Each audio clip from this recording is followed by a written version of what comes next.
Welcome home to St. Anne's.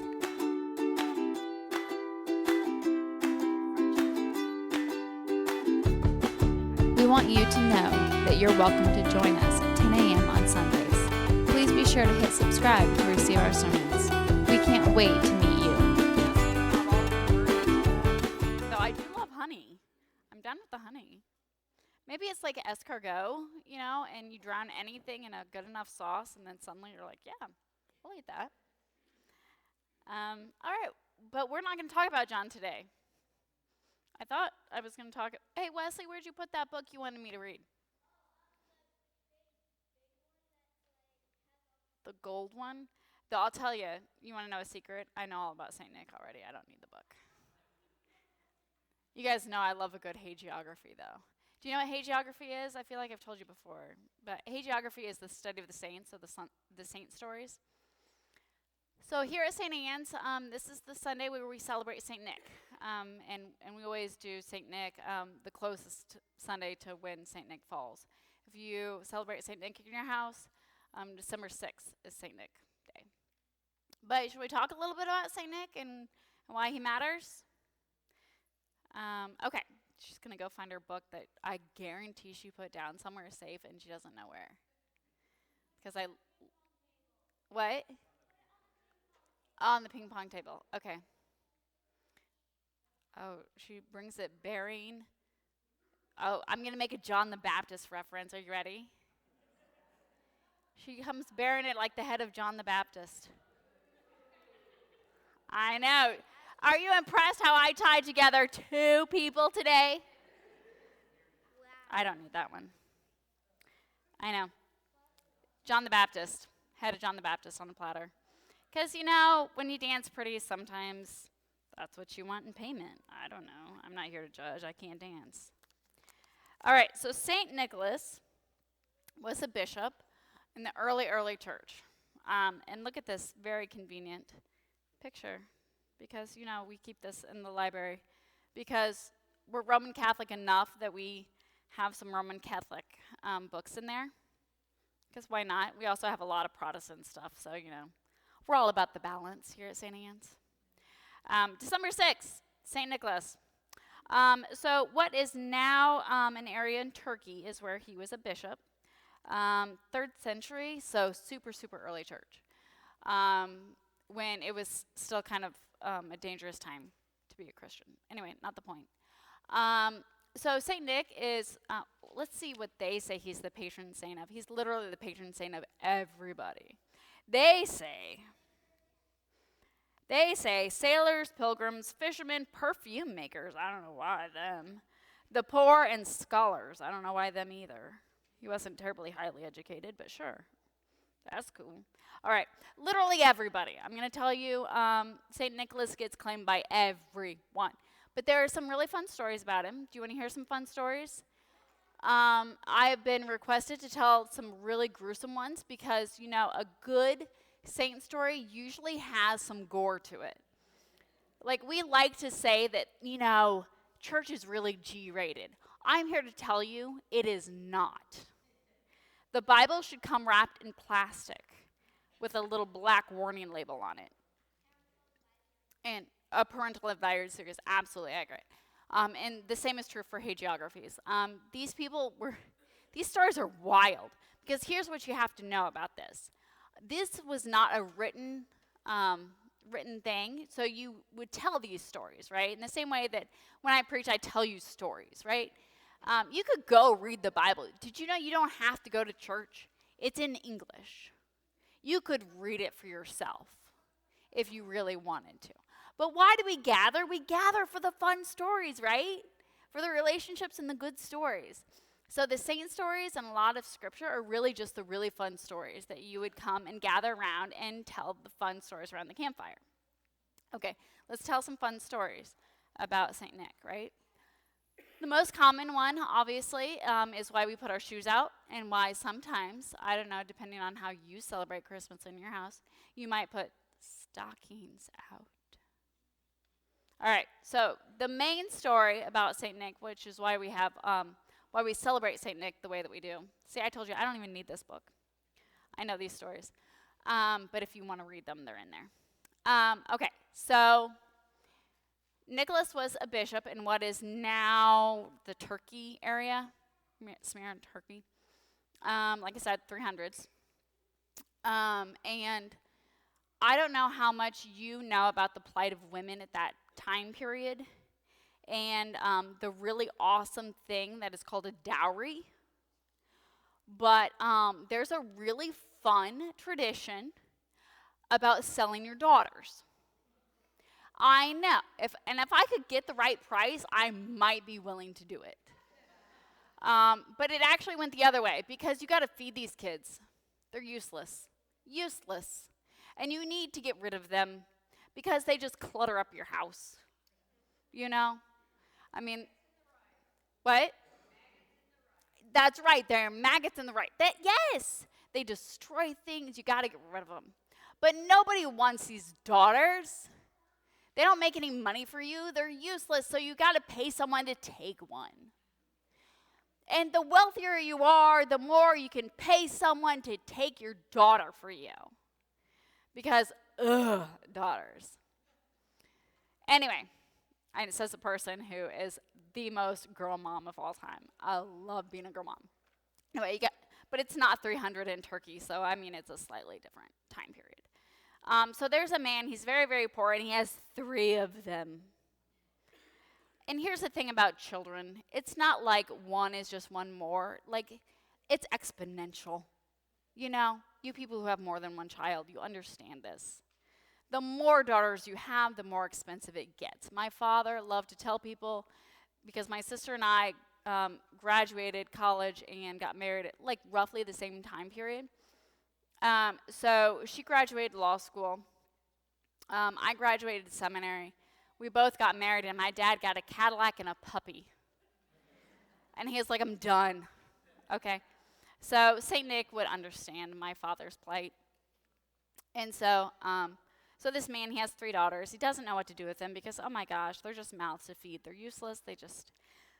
But the thing is, if you can't afford a dowry, like nobody's going to take them. And the options for women, we're going with the slightly G-rated version of this story, slightly G-rated. You know, the career path for women is not good. They can't become teachers and nurses. There are only so many career paths for women in Turkey in 300. Okay? Do you get what I'm putting down here? All right. All right. And the kids are like, yeah, we get it. We read. But he's a very, very proud man. And Nicholas knows this. And he's like, well, I can't just like go help the man because he won't accept it. So the bishop, he has a big horse because why wouldn't you? If I were a bishop, I'd have an amazing horse too. But I don't. I have a dog. It's fine. It's fine. He has a big, beautiful, white, proud stallion because of course you would. And of course you would ride it in full vestments because why wouldn't you? I assume he rode side saddle. Anyway, not the point. Can you tell I used to ride horses? Anyway, not the point. So he's like, okay, we got to help this guy out. So it's nice weather because it's Turkey. It's not Missouri. It's nice weather. So they've got the windows open because why wouldn't you? It depends slightly on the story. If the windows were open or if the only option was the fireplace. But the girls have washed their stockings because nobody wants stinky feet. It's really, really hard to get a husband if you have stinky feet. So they've cleaned their stockings. They've hung them out to dry. The debate is, did they hang them by the window? Did they hang them by the fireplace? I don't know, but they hung them. And Nicholas, on his horse, he's like, we got to help these kids. So he does this over 3 nights, by the way. Over 3 nights, he rides by, and he throws, because the man should play for the Royals. Maybe we'd win a game if he had, but he didn't. I know. Sometimes I get in trouble for saying mean things about Travis Kelce, Taylor's boyfriend. Sometimes I get in trouble for saying things about the Royals, but either way, nothing's sacred around here. So man's got amazing aim. So he throws these gold balls or coins, depending on the story.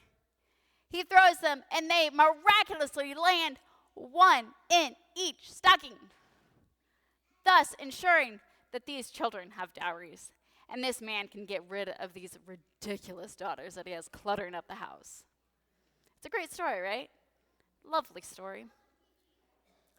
So I'm assuming this is why he's the patron saint of scholars, because some stories, they're 3 young boys.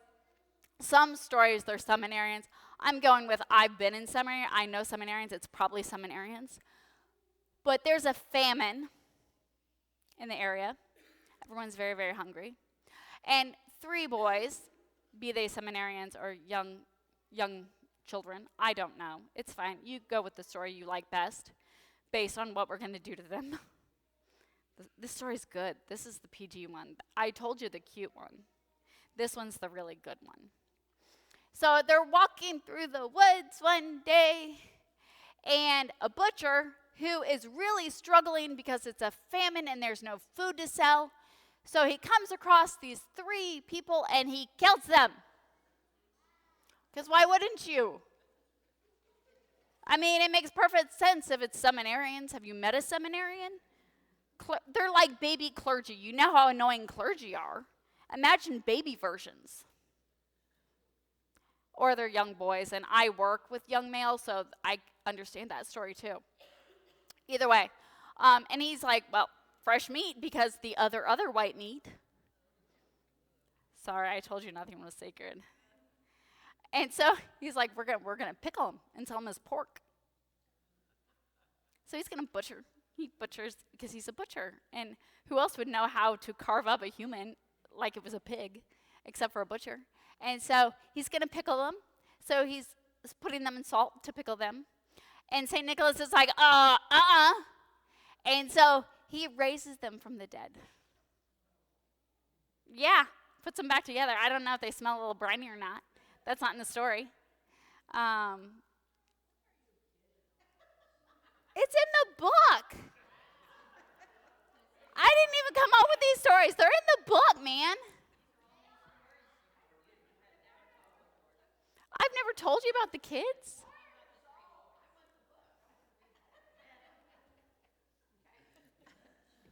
I know. It might be slightly more colorful when I tell the story.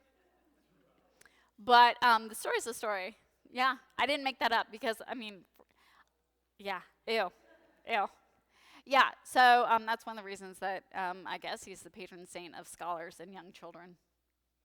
Anyway, why does any of this matter? Why does it matter? Well, one, they're just funny stories. And it's always fun to tell funny stories. Because I'm here to horrify children. Yes. Yeah, yes. It is. Can you repeat it louder? It is not okay to roast humans. If you are out, what? Yeah, cannibalism is frowned upon. Absolutely. Yeah, so he said one of the reasons it's really important, and let this be, if you are out this week and people are like, hey, would you learn in church this week? Cannibalism is wrong. You should not roast humans. Very, very important lessons to be learned. Someday we'll tie that into why the Romans don't like the Christians, but not the point. That's another sermon for another day, because that's a fun story too. But the reason why these stories matter so much to me is, one, because they're funny. But two, they are important lessons for us as humans. Because in this season, and frankly in seasons all the time, we want credit for the things that we do. We want points, right? So how often do you do something nice for somebody else, or you give a gift or whatever, and you're like, I want credit for that thing that I did. I want my tax write-off. I hope they say thank you. I hope they appreciate what I did for them. How often are we that way, right? We want to be appreciated. We want to be noticed. We want credit for the things that we do. But what if that's not the point? What if the things that we do are really ways of acknowledging someone else's humanity and saying, you matter. You matter, and I appreciate you, and I want to honor you for your being you. I don't need credit for it, but because you are human and I notice you and I validate you, I care about you. And that's what Nicholas was really about. What these stories are really about, and the reasons that he's such an important saint are because at a time when clearly there was a lot of violence and there was a lot of dehumanization, kind of like our time. I got something in my eye. Do we see that in our world? This kind of dehumanizing of other people, right?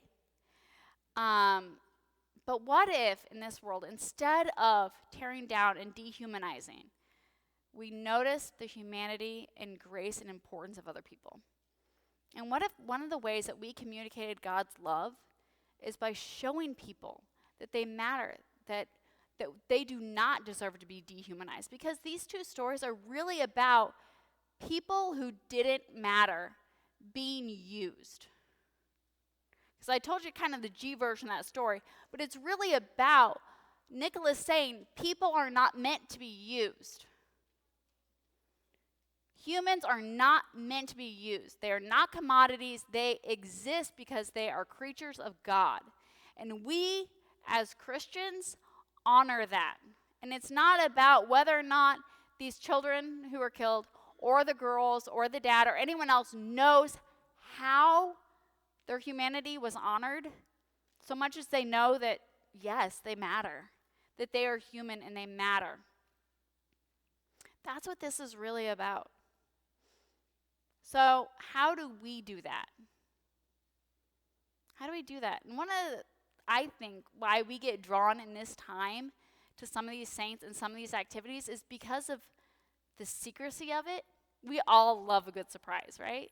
Anyone else here not love a good surprise? We'll all hate the bad ones. But there's something about the surprise nature of this that it's an outside person. You don't know who. You don't know why. None of these people know anything of the who or why. But there's something touching about that. So I challenge you. I challenge me. Do something wild and crazy and generous and absurd in which you don't get credit for it. It doesn't matter. Because it's not about whether or not you get credit for it or whether or not you feel like you matter or you get honored for it, but it's about saying, I see you. I see you and I care about you and I want you to feel empowered, like you matter. Can you think of a way to do that? I mean, it could be any number of ways. I recommend you not try and save a butchered, pickled human. Go get some of those pickled eggs, and see if you can grow chickens out of them.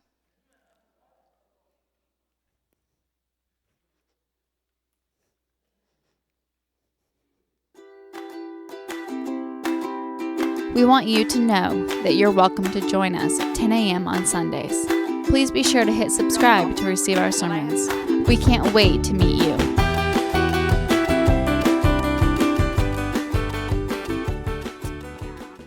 But the stories are in the book. You got to read the books, man.